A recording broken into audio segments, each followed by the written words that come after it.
ensure equality in the workplace. Nigel Farage seems to think so. His claims earlier this week that women make different choices from men for biological reasons has prompted quite a backlash. Let's see what he said. If you're building a career, let's say in the broking industry, which is what I did for most of my career here, you are as valuable as the client base that sticks with you and will move with you. And in many, many cases, women make different choices in life to the ones that men make, simply for biological reasons. And if a woman who has a client base, has a child, and takes 2 or 3 years off work, she is worth far less to the employer when she comes back than when she went away, because that client base will not be stuck as rigidly to her portfolio. And I'm afraid I sometimes think that we look at the figures, the pay gap in the city between men and women, and assume that it's still an old boys' club full of discrimination. Actually, pre-Big Bang, it was.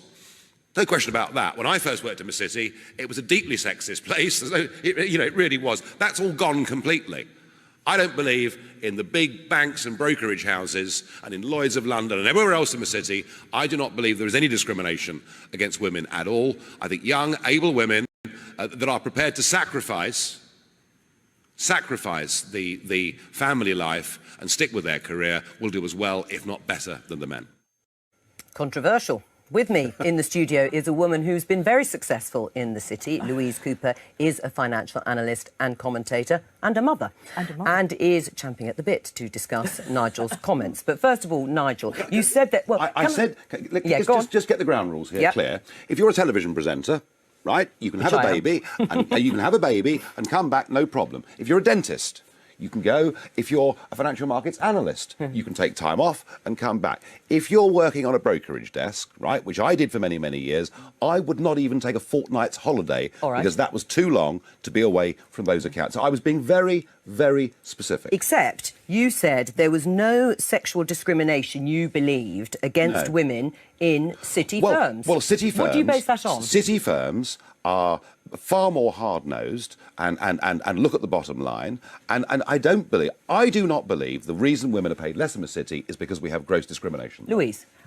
I try hard not to lose my temper on air, and I really try hard not to insult people on air. Don't hold back. But I'm sorry, Mr. Farage, for you, I'm going to make an exception. Because what you are saying is laughable. Is it? You are talking out of your bottom. So why are women paid less? Let Louise put the case. And for all the working mothers out there who are battling day to day, and I know lots of them in the city, but not just in the city, but elsewhere as well, who are discriminated against, who are paid less than their male colleagues, who are looked over for promotion, I say on behalf of them, shame on you. And I say double shame on you because you actually have daughters. What kind of example are you setting to your daughters by saying what you said? So are you saying that the banks and brokerage houses in the City of London are openly and clearly discriminating against women today?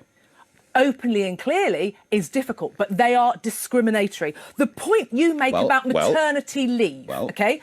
You say the word maternity leave, women go away for 2 or 3 years. I had a child, I had 4 months maternity leave. The maximum you can take is 12. So why this, women go away for 3 years? So that's the first comment. Maternity leave. Yep. Gardening leave. OK, so let me just explain what gardening leave. In the city, if you leave your firm, you can't start to work anywhere else for at least 3 months, very minimum. Most firms have 6, 12, 18 months of gardening leave, OK? So that costs the firm, because you leave on day one with your black bean bag, that costs the firm that you were hired with, and the new firm are willing to wait 6, 12, 18 months for you to turn up. So if it was so important for you to be there every second of the day and not have 3 months maternity leave, why does the whole city run on the let's poach other staff? Because clearly, and even more in the brokerage industry, there is a lot of gardening leave, and people and brokerage firms are willing to pay many millions to guarantee someone who will arrive in 6, 12, 18 months' time, which is far longer than maternity leave. So don't give me maternity leave. I say gardening leave back to you. And no one talks about that for discrimination against men. Well, the reason gardening leave was put in place is because people know that actually any time away from accounts brings in and increases the level of risk. So that's the very reason gardening leave was introduced. Look, when I ran a brokerage company, I had a guy came to me one morning and said, Nigel, I'm resigning.